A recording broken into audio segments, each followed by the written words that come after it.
everyone. You're welcome to another episode of LR Talks. I am Jade and I am your host on the show today. So, today we're going to be discussing on the topic of how that our nutrition affects our mental health. We realize that many of us actually do pay attention to how what we eat affects us physically, but we do not pay attention to how what we eat affects our mental health. And due to this, we have, some cognitive dysfunctions and all, and some mental issues in amongst individuals in our society. So this evening, so today, to take us through this topic, to take us in a conversation and on a ride through this topic, we have a very esteemed guest in our midst. She's a doctor. But don't let me introduce her. She'll do the honors of introducing herself. Good day, ma. Good day, my dear sister. I should introduce myself. Yes, ma. Okay, my name is Oluwatoyin Ajayi. I love to be called like that. Well, she said I'm a doctor, so I am a PhD holder, not a medical doctor, please. Thank you. Thank you very much, ma'am. So I don't want us to waste too much time, and so I would like us to dive into the topic very quickly. Like I said, what the topic for today is food for thought, the unexpected connection between nutrition and mental health. So based on this, I would like to ask you, ma, how does nutrition affect our brain? How does nutrition affect our mental health? All right, thank you. Okay, when we say nutrition, what do we mean?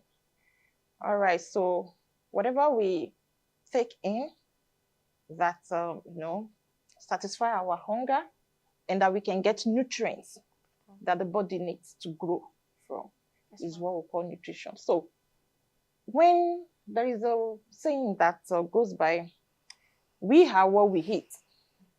So in every sphere of the body system, what we take into it has a direct link to how the system operates. Likewise, the brain. Okay, the brain, looking at the weight of the brain weighs, I think, 2% of the total weight of the body. But do you know that in metabolic processes, the brain accounts for 20% of all the metabolic processes in the body, which means the brain consumes the most energy, when compared with other organs of the body. So what we take in directly affects what happens in the brain. Okay. Thank you very much for that, ma. So, ma, you said what we take in directly affects what happens in the brain. And on that note, I'd like us to discuss on the gut-brain axis, what the gut-brain axis is and what goes on in there. Okay. When we say gut-brain axis, this is just a pathway that links the gut to the brain. So, it was researched into that what happens in the gut has influence on what goes on in the brain. And while researches were going on, researchers came up with 4 pathways that majorly, linked the gut with the brain. The first one is neural pathway that deals with the neurons. Okay. The second one is enteric endocrine pathway. The third one is this serotonin tryptophan pathway, while the fourth one is the hormone pathway. Okay, so now the first one that says neural. When you hear the word neural, what comes to your mind is neurons. So it was discovered that what happens in the lining of the digestive system is filled with trillions of neurons. So there is the central nervous system controls the enteric nervous system through those neurons. Okay. In fact, one of the pathways that clearly describe it is this serotonin. You know, serotonin is a neurotransmitter. Okay, it's a neurotransmitter that neurotransmitters are chemicals that transmit messages between neurons. Yes, okay, so 95% of this chemical is being produced in the gut. So, and this chemical works most in the brain. Yes, and it's being produced in the gut. That is to let you know that what happens in the brain, in the brain, is directly connected to what happens in the gut. So, and what does our neurotransmitter, that particular one, it mediates mood changes. Okay. It helps in sleep patterns. Okay. It wants you to, it's okay, we have dopamine that works with the pleasurable moments and all of that. So that serotonin, when it is not well, produced in where it's supposed to be produced, that's in the gut, it affects the mood. It makes you feel, the way you attend to issues, the way you respond to pressures, it affects it. And it starts from the gut. You understand what I'm saying? Wow. It starts from the gut. So in a way, there is a way, it's linked.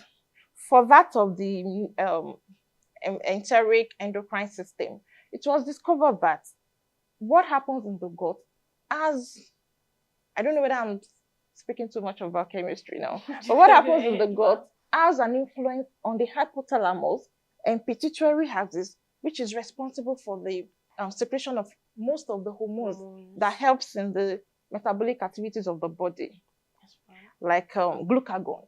Okay. So, there is a link. For that of hormone, the immune system, it was discovered that when there is increase in the microbiota, that's the microbiome of the gut, it affects the biomarkers that measures whether the immune is good or compromised. You understand? Factors like our interleukins, like our T cells. So it was discovered that whatever happens in the gut, if it is probably there is an infection, it enhances these cytokines. It increases the concentration of, which means the immune is compromised. And when the immune is compromised, the infection sets in. So those 4 pathways linked what happens in the gut with what happens in the brain. Very interesting. So the gut has a lot to do with our mood. I'm telling you. If the hormones are to be secreted and not secreted, yes, it would affect our mood. It will, definitely. Wow, that's very interesting. That's very interesting. I'm beginning to enjoy this. So very quickly, I want us to talk about the key nutrients that have great impact on our mental health. The nutrients that are essential for our mental health. I think I read of recent that glucose, magnesium, and zinc, and some other nutrients like that are very, very important. But we know that you have more experience and knowledge, and so we want to hear from you, ma. Okay, talking about nutrients that have positive effects on the brain, we have vitamins, we have antioxidants such as zinc, like you mentioned. Now, I mentioned that there is a relationship between the gut and so what makes our gut healthy is part of the nutrients that will help our brain, Yes, ma'am. Okay, so now for the gut now, the microbes there, they feed on fibers. Okay. So leafy vegetables, soy products will be encouraged to help the gut, because if the gut is healthy, then it will translate into the brain. Then, like I said, we have vitamins, we have fat-soluble vitamins, we have water-soluble vitamins. We have, most of these vitamins are not endogenously synthesized. So you have to supplement them in the diet. Okay. You just have to find a way to get enough. Because most of the metabolic processes that happens in the body, the enzymatic reaction, they need these vitamins to go forward. Yes, ma'am. And enzymes are cofactors. Okay. For example, vitamin B. Yes, we have vitamin B6.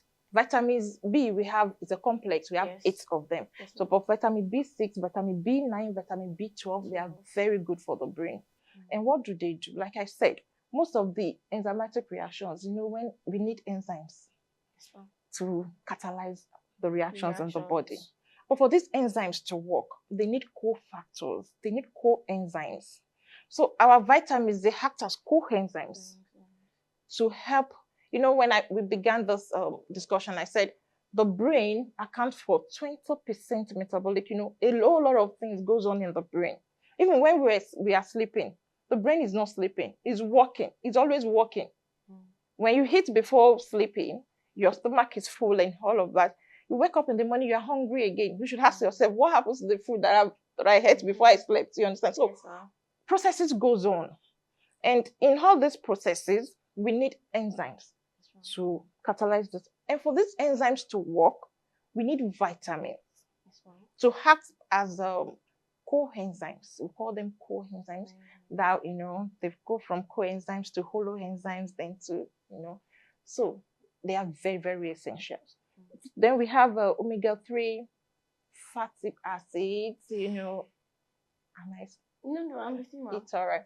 So this is also it's a polyunsaturated fatty acid that is very good, and it can be found in fish, also in soy products. In dairy products. They have fatty acid that lowers the concentration of triglycerides in the body. Triglycerides are not good for body. It's not good for cardiovascular system. It's not good for neuronal system. So it lowers it. So I've mentioned the vitamins. Then we have vitamin E, vitamin C. These are antioxidants. And when we talk about antioxidants, they scavenge free radicals. They work to mop, free radicals are they are molecules that attack the macromolecules in the body. They attack protein, the lipids, you understand? And our brain, they have a whole lot of these macromolecules. Lipids is so abundant in the brain. So when we have reactive oxygen species, that is free radicals, they react with this macro and disrupt their structures, thereby making them non-functional. All right, so we need something. But before we get that, the body itself has its antioxidant system. But sometimes it may not be enough, especially in this part of the country where we are subjected to so much stress. You understand? So, there are metabolic processes in the body that generate free radicals. But then we have extrinsic factors too. Stress, anxiety, worry, and of course, lifestyle. All these junks, drinking of alcohol, smoking, all these things encourages the generation of free radicals. And when they are so much in the body that the endogenous antioxidant system gets overwhelmed, this free radical attacks those molecules. So by the time they disrupt them. And so we need antioxidants. So that's why we need vitamin C, we need vitamin E, and some minerals to mop up the free radicals. Thank you very much for that, ma'am. This is becoming very, very insightful. So we've talked about the nutrients that could be good for our brains, but I also want to ask about the impact of the quality of our diet on mental health. We established that some of these nutrients are actually good for the brain. But in cases, it's not in all cases that people are aware of the fact that these things are actually good for them. So when they take the bad ones, what is the impact? When they take the good ones, what is the impact on mental health? Thank you. Let me just use a calf as an example now. We have the foil that we use for our cow. Yes, ma'am. Sometimes, especially when there is foil scarcity, people go for black market. They just get adulterated and put it there. It affects the engine. There is no how it will affect it.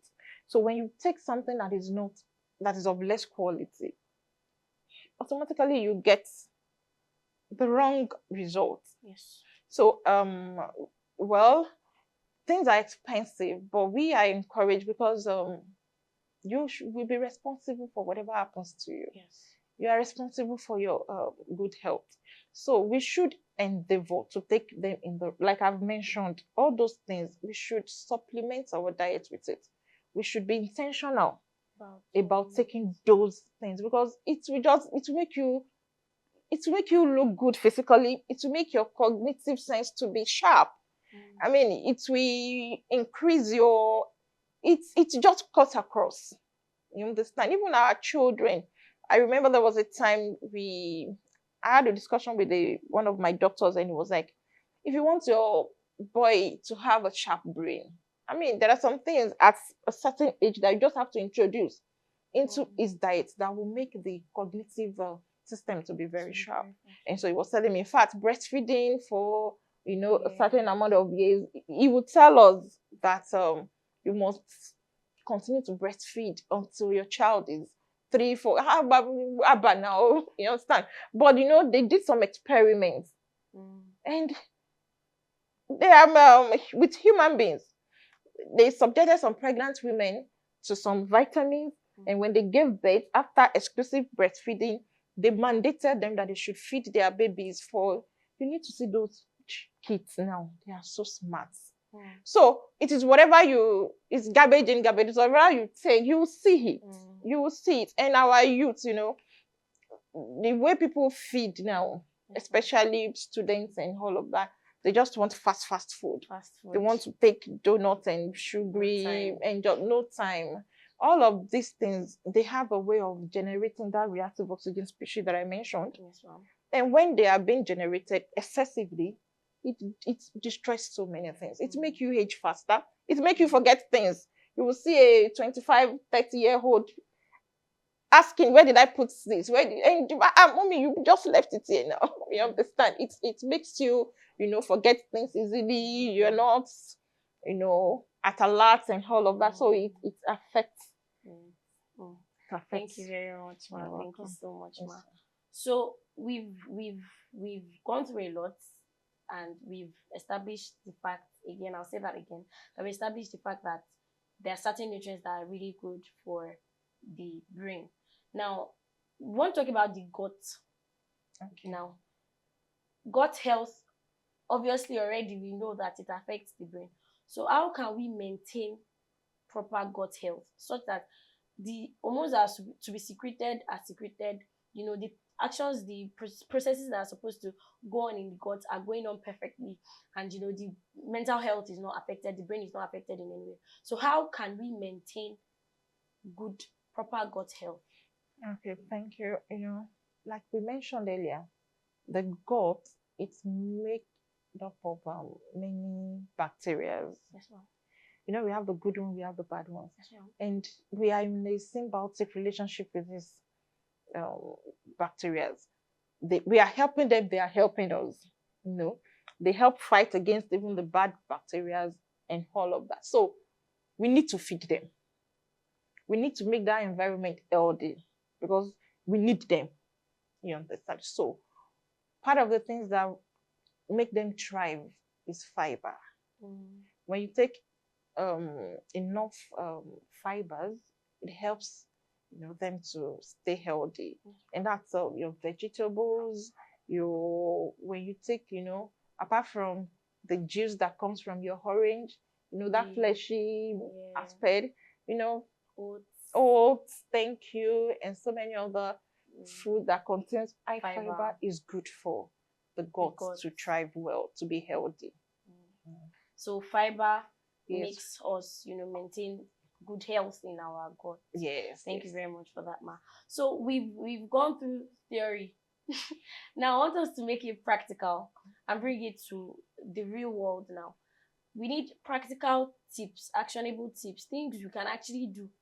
Because, it sounds like luxury to, it's nutrition. We're already saying fiber and this and that. And somebody out there is probably thinking, I must have money to be able to eat all these kind of things. And they do not, understand the fact that even as little as these vegetables and all, they are really, really good. So we need like actionable tips that we can, follow for us to have good gut mental. Thank you.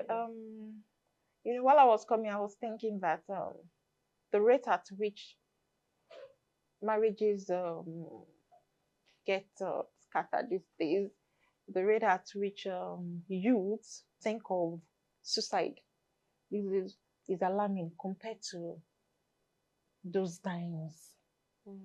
And I was thinking, could it be that? Probably it's because our forefathers, our grandparents are more of plant-based. They diet more on plants than we do now, because we have established that all these things has to do with our brain. And all these actions of, oh, I can no longer take this. I am depressed. Small thing, I am depressed. My mental health is, you understand. It could be from what we take.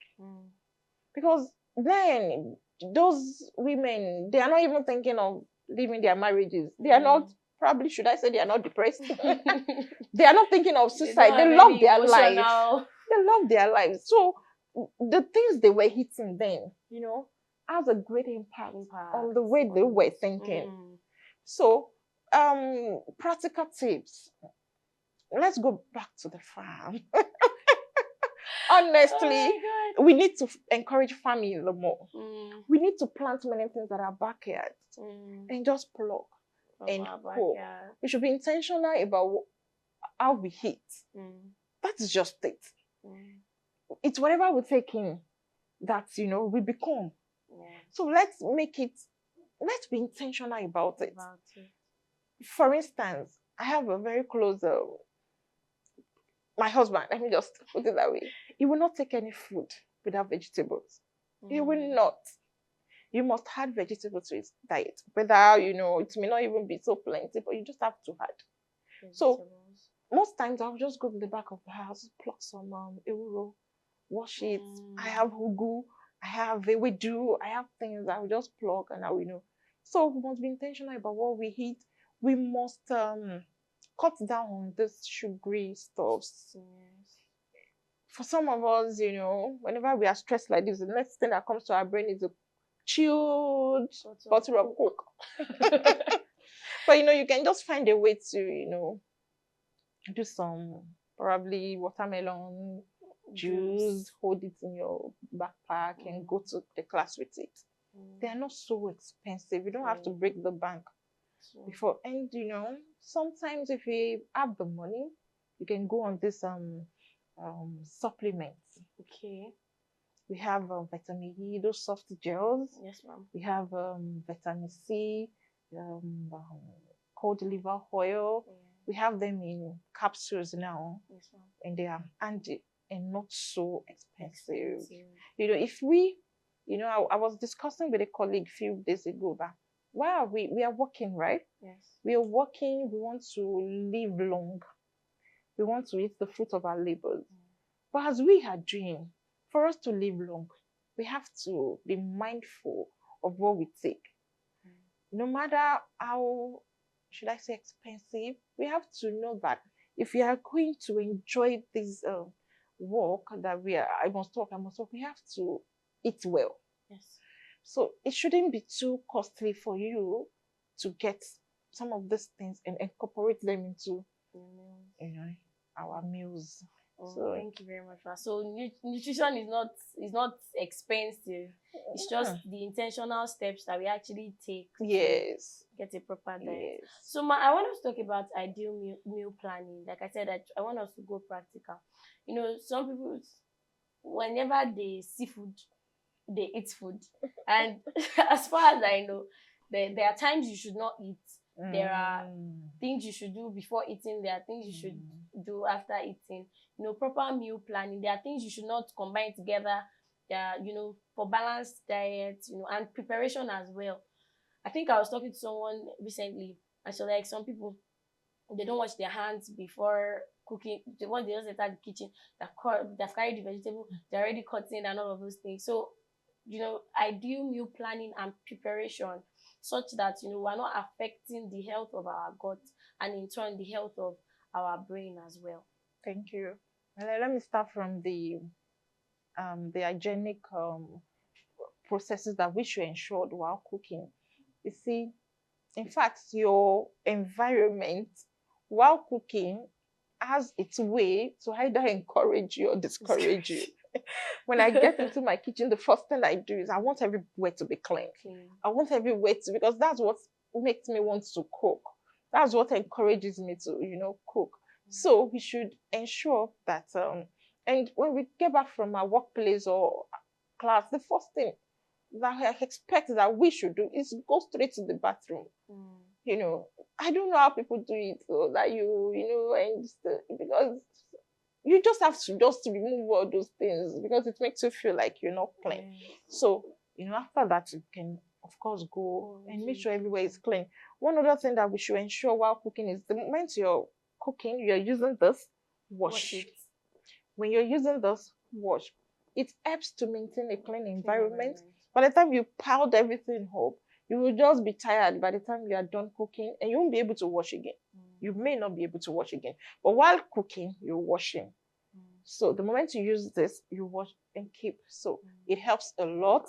Then for our meal, breakfast is germane. Breakfast is something we shouldn't play with because the early hours of the day it's expected that we be at alert. We need energy, to be active. So before you leave the house, ensure you take, even if it's a cup of tea, make sure something is inside your stomach. Ensure you take something. It is very, very important. And evening meals now, it's encouraged that we take it before 7 p.m. Because whatever you take after then, the metabolism may not be as, you're not using it. So it gets, compiled and, you begin to just add unnecessary fats and what fats obesity can cause. So you take meals before 7 p.m. Then ensure that, like I said, you have a lot of grains in your meal. Garnish your meals with, you can just buy carrots and cut. It doesn't have to be, okay, and for your fried rice, is until we are eating fried rice that will put cabbage, that will put, no. Even if you're cooking beans, you can cut. Just ensure that you have enough colors, grains, yellow, plants on your food. And cut down on beef, red meat. Red meat is not so good for the body. It's not so good for the health. So take a lot of fruits. Drink water like you're drinking medicine. We should be intentional about drinking water too. At times I will not feel thirsty, but I will just carry water and drink. I just want to, have enough fluid. So thank you very much for that, Ma. So finally, before we go, I'd like us to talk about how that the body may not adapt to changes at once. For someone who is listening to this, they probably want to improve their diets and what they eat, plan their meals properly, prepare it properly, but their body is not used to it. So we have to listen to our body's response to certain kind of food. So how do we go about calming down? Some people don't want to, they're eating it once, you do not feel good about your belly did not feel good or something, and then you're like, okay, maybe it's not good for me and all. Meanwhile, it's actually very, very beneficial. So I want to talk about the importance of actually being calm for our body to actually adapt to the new changes, and for us to be able to what's the word now? Live healthy. Yes. It's all right. Another way that we can eat elderly is by eating small portion at a time. Small portions at a time. You don't have to take everything at once. Not a Mount Everest. You understand? So you can eat quite a number of times in a day, but let it be a small portion. By that, your body will be able to, work well with those small portions. The moment you're hungry again, you take another portion. Okay, then adjusting the body. See, to achieve any success in life, we have to be disciplined. Nobody wants to eat anything bitter. But you shouldn't wait until you'll be forced to eat bitter things. I have people around me that they dare not take a bottle of Coke. They dare not take eat big portion of rice. The doctors have warned them again. If they do, they are going to die. I mean, it's as simple. So we shouldn't wait until then when we'll be forced. We should just, discipline our body. I don't feel like drinking, but I tell myself this will be good for me. Drink This it will every help. Sunday in my big mommy's house. Every Wow. Sunday Can you morning. imagine? Every Sunday morning. So it's not something that you want to drink, Yes. But by the time you tell yourself this will make me feel good, then you will drink. So we have to, number one, accept that we need it to stay healthy. And we need to be healthy to enjoy life. Yes. So we just have to. I could remember a few years before now, this cola. I hate it. But there was a day I was just looking at the benefits. Oh Jesus, it thins the blood. It has it helps inflammatory and all of that. I said, I'll make sure I take one with the Orobo. Yes, it's bitter. You understand? But I decided that I will be taking it. And I could see the work. It really thins the blood. It's a great level of discipline to I'm do that. telling you, but when you now see the effect, then no, thank God I'm taking it, because the blood flows easily to the heart. And it cuts down a lot of cardiovascular issues and many things. So we just have to discipline ourselves. Everything. You are a medical student to know what it takes to be. Yeah. You understand? Yes. You have to wake up in the night to read. Yes. You don't feel like many times. You don't. You don't. You want to, you don't ever feel like that's just it. So, but you just have to do it to achieve the set goal. So the goal here is that we want to be healthy. So everything I to take, whether bitter or sour. So we have to tell our body, we have to accept it. That I need this for me to stay good, for me to be healthy, for me to be beautiful. So I have to do it. Thank you very much, Mom. This was a very insightful session. Eat good food. Proper hygiene matters. Eating well, nutrition is not having all the money in the world. It starts with those intentional steps you take and those, things that you eat and all. I really hope you enjoyed this session. I'll see you on the next episode.